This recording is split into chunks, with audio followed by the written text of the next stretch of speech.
Today we'll take a look at this Pagaini Design GMT watch. I reviewed quite a few Pagaini Design watches in the past, including the GMT one, so how does this quite obvious homage to a Tudor Balck Bay GMT stacks up, and should you consider it if you are in the market for this type of watch? Well, in this video we'll try to find out.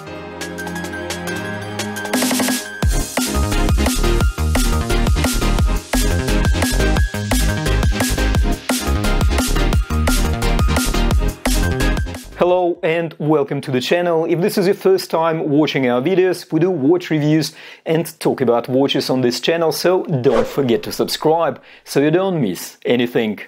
This watch was sent to me for review by Pagaini Design Homage Store on AliExpress, and I don't have to send it back. This watch normally retails for about $130 US. However, during the upcoming 11/11 sale, you should be able to pick it up for $95 or $103 US based on type of packaging you choose. Pagaini Design Homage Store also told me that they will include a free strap for watches purchased during the 11/11 sale. I will of course leave a link in the description of this video to their listing so you can have a look for yourself. Shipment was pretty swift, I've got to say, and also it looks like now they have options of shipping from Germany or France, which could be a plus for buyers in the EU. Packaging is pretty standard if you're familiar with Pagaini Design watches, and we have included branded cloth, user manual and a warranty card. This time I went for more premium and more expensive box because I really wanted to compare it to the standard Pagaini Design packaging. Well, I must say, if you plan this watch as a gift, I would recommend spending a bit extra. It definitely feels more premium, yet not over the top, and it is definitely more substantial compared to the usual Pagaini Design boxes. However, if you plan to throw the packaging away anyway, then save yourself $10 and go for a cheaper option. It is still quite adequate. Dimensions. Measuring the width of the case 3 to 9 o'clock, we get just about 39 mm. However, if we measure the diameter of the bezel, we get just over 40 mm, a good and versatile size. Lug tip to lug tip measurement is 48 mm, and we have inverted end links here, which makes the so-called wingspan of this watch even more compact, measuring at about 47 mm. Such a compact size will allow this still quite a substantial watch to be suitable for slimmer wrist sizes. However, there is a small constraint due to the actual number of links that we can remove from this bracelet. I will talk more about it when we look at bracelet in more detail. We have 20 mm lugs, and it does give us that optimal 1:2 ratio where the diameter of the watch is about double the size of the lug width, and also 20 mm is a very popular lug size, and we should have plenty of strap options. The case height is about 14.5 mm, which is a bit on the high side. However, looks like 1.5 if not 2 mm of that height is actually due to the lovely sapphire crystal, which we will come to a bit later in the video. The supply stainless steel bracelet tapers down to about 19 mm at the clasp, and we have 20 mm double pusher clasp here. The full-length bracelet should comfortably cover about 8.5 inch or even 8.75 inch wrist, or about 22 cm. So if you have a larger wrist, you should have no problem sizing this one. On a fully supplied stainless steel bracelet, this watch weighs about 172 grams, and adjusted to my about 7-inch wrist, the watch weighs 149 grams, a pretty good weight for a sport stainless steel type watch. Dial. Dial is executed pretty well, matte black background, printed minute chaptering and applied hour indices. Everything seemed to align, which is good. We have a familiar snowflake set of hands here, and I like the length of the hands. We can see how the minute, second and the GMT hand stretch all the way to the edge of the minute chaptering. I like the clean and simple date cutout at 3 o'clock, and in general the dial, due to a white on the black color scheme, is very legible. Red accents on the GMT hand play nicely with the red ring on the crown and on the part of the bezel. Also worth noting the nice finish on the hour indices and hands, which gives that subtle light bounce of the polished facets. The only thing I would possibly change on this dial would be getting rid of at least one line of the text above 6 o'clock marker. I think 4 lines here makes it look a little bit busy. We of course have lume on the hands. The lume is quite decent if we are to compare it to other Pagani design watches, even though there are some small inconsistencies in application, which I'm kind of okay with, taking into account the price point of this watch. And of course we have lume on the bezel as well, which I think is a nice touch. Crystal. We have a somewhat raised sapphire crystal here with a very subtle curvature.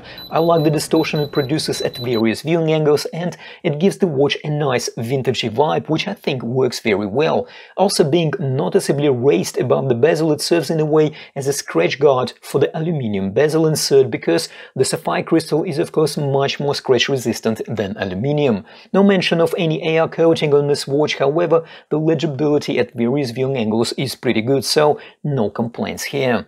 Bezel. We have somewhat unusual 88 clicks unidirectional coin edge bezel here with aluminium insert. The hour markers are recessed into the bezel, probably engraved or pressed in and then painted with luminous paint. With markers being slightly recessed or pressed into the bezel, they are less likely to scratch and less likely to lose their luminosity, which is of course good. We have a nice metallic sheen from the bezel ring, which is quite typical on the aluminium insert bezels. I was pleasantly surprised by a pretty tactile bezel action. The resistance is just right, the clicks are snappy with very little or almost no backplay. Probably one of the best bezel actions that I came across on Pagani design watches so far.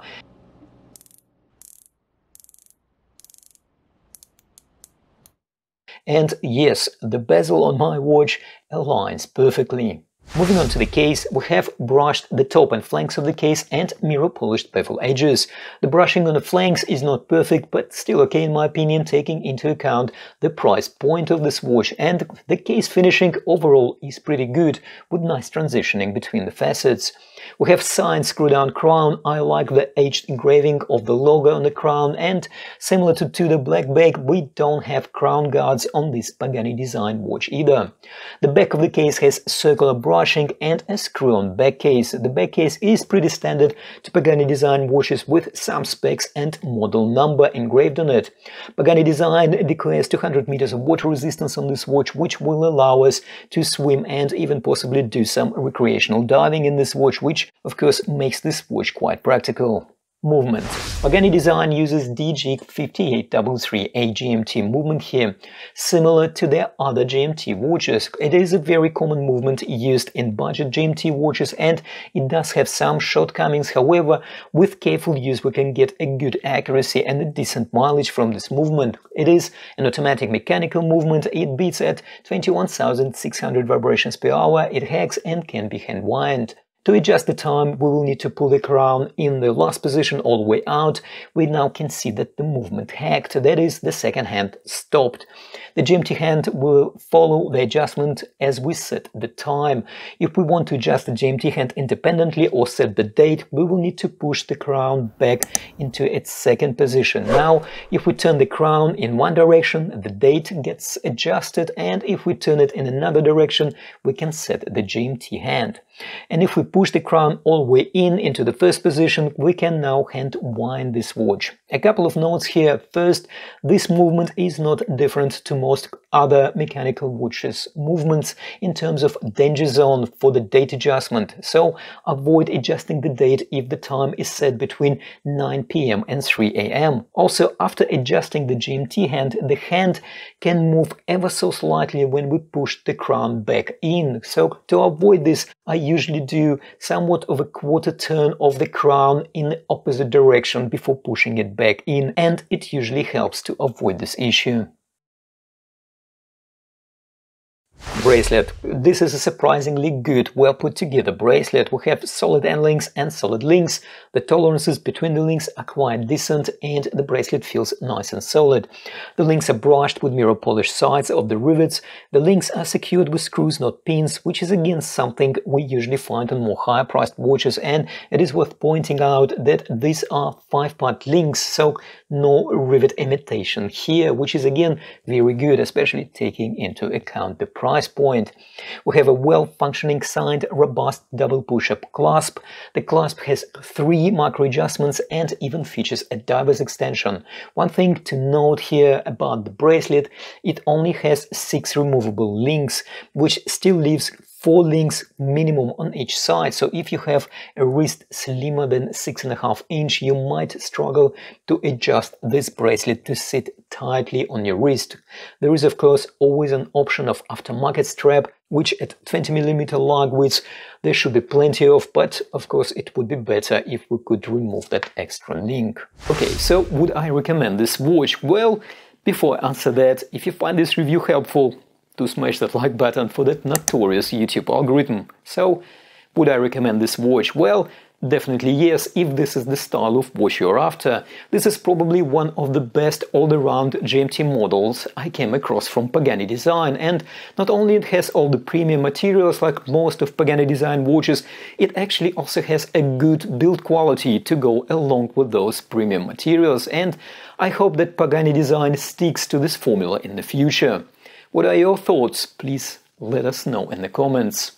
And if you're interested in other GMT watches or Tudor and Rolex homages, don't forget to check out our playlist over here. And don't forget to subscribe if you haven't already done so, and as always, thank you for watching, take care, and I'll see you in the next one.